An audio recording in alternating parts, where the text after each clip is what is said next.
Good morning, friends. Myself and Nishad Bhai, we are on his Honda 350. Hope you can see the bike as well. And we are going to Cass Plateau. Had very little time, so now we took a left turn after Khabar on Tulsi Road. And nice.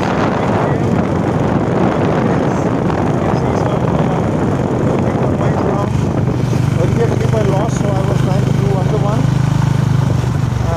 And hope in another 40 kilometers we are going to reach Jamb village, and then from there we will, along with our friend, Nishad Bhai's friend, we will go to Cass Plateau. Okay, so very nice route. ऐसा canopy Nishad भाई कहीं कितना नहीं आती है. Very good.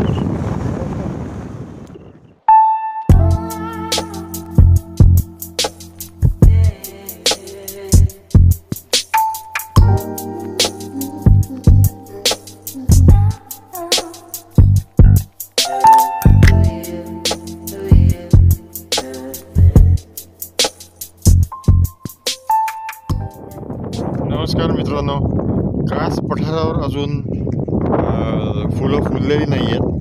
साधारण सप्टेंबरच्या 15 तारखेपासून ते ऑक्टोबरपर्यंत ते असतील असं सांगण्यात आलं. आणि इथे आता बरंच कंट्रोल आहे, सगळं फेन्सिंग वगैरे आहे. अगदी जवळून रस्त्याच्या या फेन्सच्या कडेला दिसणारी ही होती, म्हणून मी इथे एक छोटीशी क्लिप काढतो. पण चांगलं आहे, युनेस्को हेरिटेज साईट म्हणून हे डिक्लेअर झाल्यानंतर याच्यावर चांगल्यापैकी आता कंट्रोल ठेवलं, हेही चांगलं आहे. लोक उगाच त्या पठारावर जाऊन ही सगळी इतक्या 450 फुलांच्या प्रजाती तुडवण्यापेक्षा त्यांनी हे कंट्रोल ठेवलं, तेच छान आहे. त्यामुळे इथे खूप लोक पार्किंग करून अडचण करतात, म्हणून त्यांनी हा कन्स्ट्रेंट ठेवलेला आहे. कासवर येणाऱ्या लोकांसाठी हा कन्स्ट्रेंट आहे.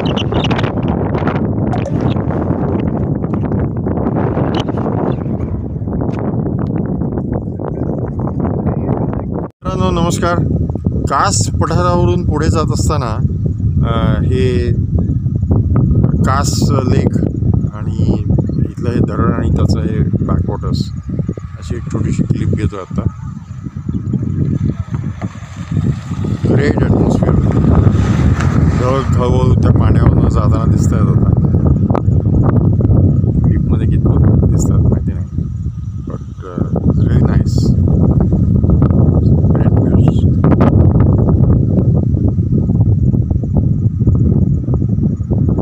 मित्रांनो नमस्कार, गुड आफ्टरनून. आनंद ठकार बोलतो.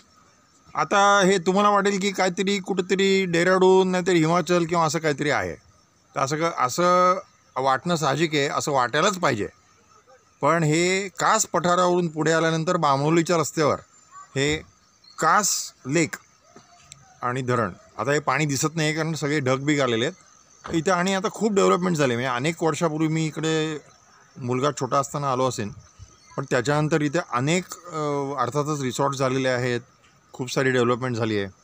त्यामुळे आपण आपल्या महाराष्ट्रातलीच इतकी अशा ज्या गोष्टी आहेत ज्या आपण गेलेलो नाही आहेत मॉन्सूनमध्ये किंवा अशा मोसमामध्ये, ते जायला पाहिजे नक्कीच. तर हे आत्ता मी जिथे आहे ते काहीतरी कासाई ही देवी मला वाटतं. रेस्टॉरंट आणि कास तलाव, कॅम्पिंग वगैरे, इथे राहण्याची वगैरे पण सोय आहे असं म्हणतात. So spend some time here. मला वाटतं हे सगळं दृश्य बघणं याच्यासाठी कुठेतरी खूप लांब जाण्याची गरज नाही. मस्त आता ढग येत आहेत, पाऊस येतो आहे, आणि आम्ही आमचे मित्र आणि इथले आमचे लोकल मित्र बापूसाहेब घोरपडे यांनी आम्हाला बरोबर अशा स्पॉटला आणले आहे की आता आम्ही निघण्याचं चान्सच दिसत नाही आम्हाला. काय निशाद भाई? ॲब्सोल्युटली, खूपच सुंदर. हां, आणि हे कर्तृत्व इकडे आम्हाला आणण्याचं निशाद भाईंचं आहे. आता चला चहा पिऊयात.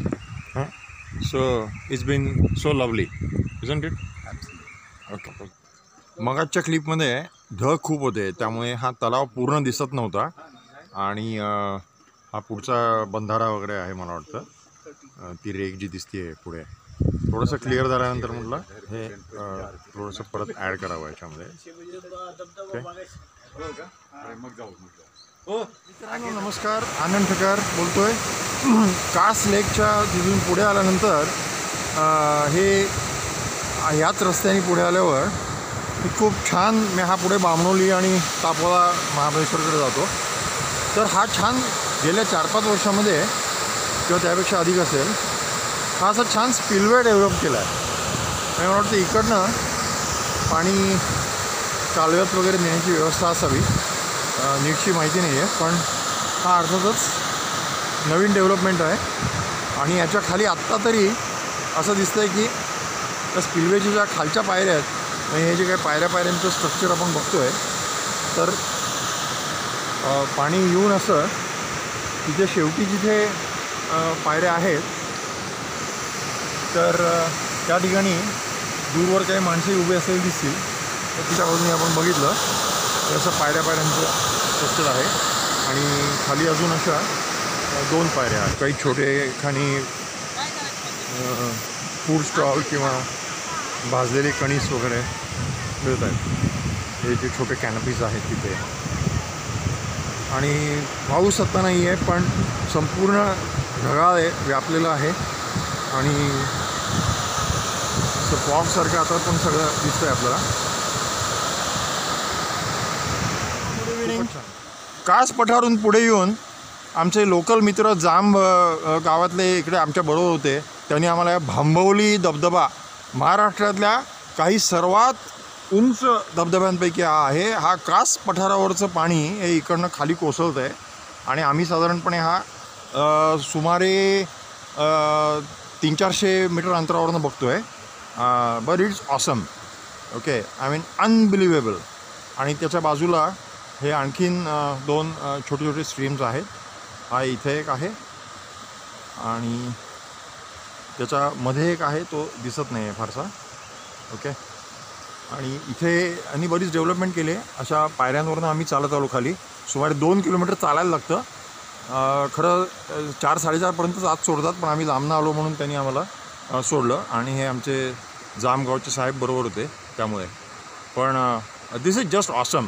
मला वाटतं की कुठे उत्तराखंड आणि इकडे तिकडे जायची काहीच गरज नाही आहे. ओके, सगळं काश्मीर सगळं हे इथंच आहे आणि आपल्याला माहिती नाही आहे ते.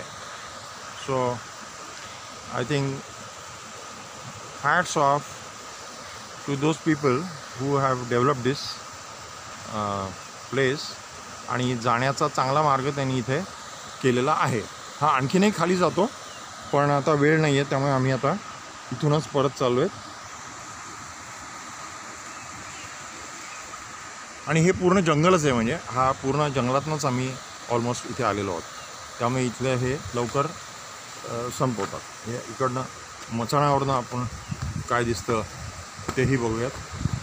हे असे सगळे निशादभाईंनी इथे क्लिप काढलेली आहे. आणि इथून हे असं दिसतं आहे. आपण पलीकडच्या बाजूने बघू. ओके ओके, हा जो त्याच्या शेजारचे 2 धबधबे आहेत हे तिकडनं आपल्याला नीट दिसत नव्हते. तर हे आता आपण बघाल तर हे ह्याची उंची आपल्याला कळते आहे. आणि हा जो डावीकडचा आहे तो खाली खूप खालपर्यंत गेला आहे, पण ते आता इथून दिसत नाही आपल्याला. त्याची जी खोली आहे, the depth probably we can guess from the small stream which is seen from this side. Okay.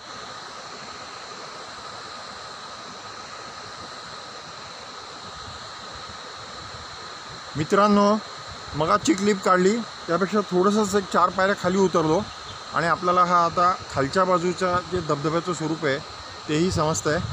आणि अतिशय विहंगम दृश्य आहे. आणि हे त्याच्या बाजूचे धबधबे जे आपण मगाशी बघितले, तर हा तो भांबवली धबधबा.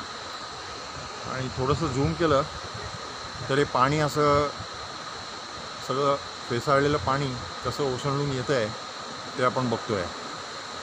फारच विहंगम दृश्य आहे. मित्रांनो, इकडे नक्कीच यायला पाहिजे तुम्ही. पण याची वेळ साधारण 8:30-9 पासून 4 पर्यंत. त्याच्यानंतर नाही.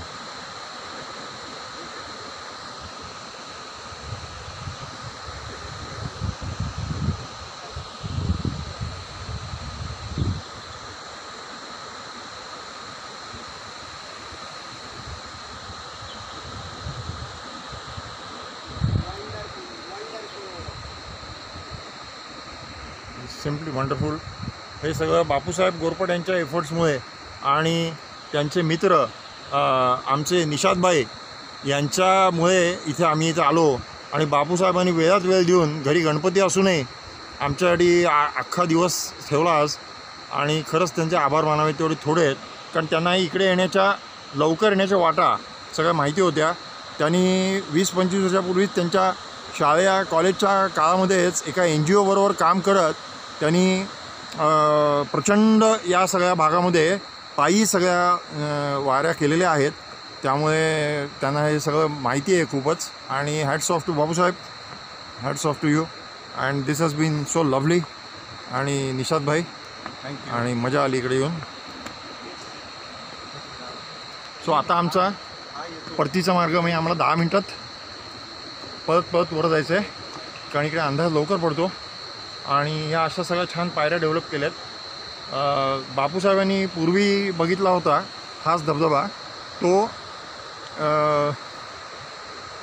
तो त्यांनी कासच्या बाजूनी लांबनं दिसतो तो बघितला होता, पण ते इकडे या गावात भांबवली च्या तिकडनं आले नव्हते. तर हे त्यांनी कंट्रोल छान केलं आहे. फॉरेस्टनी इथे गेट केलं आहे आणि त्याच्यापुढे 2 किलोमीटर चालत असं खालपर्यंत यायला लागतं इथपर्यंत. इथे पुढे संपतं. इथे खाली दरी आहे सगळी मोठी. Okay, so there is a deep ravine down there. You can see the tall hills around. Okay, all right, see you then. We are on the way back now. Bye bye.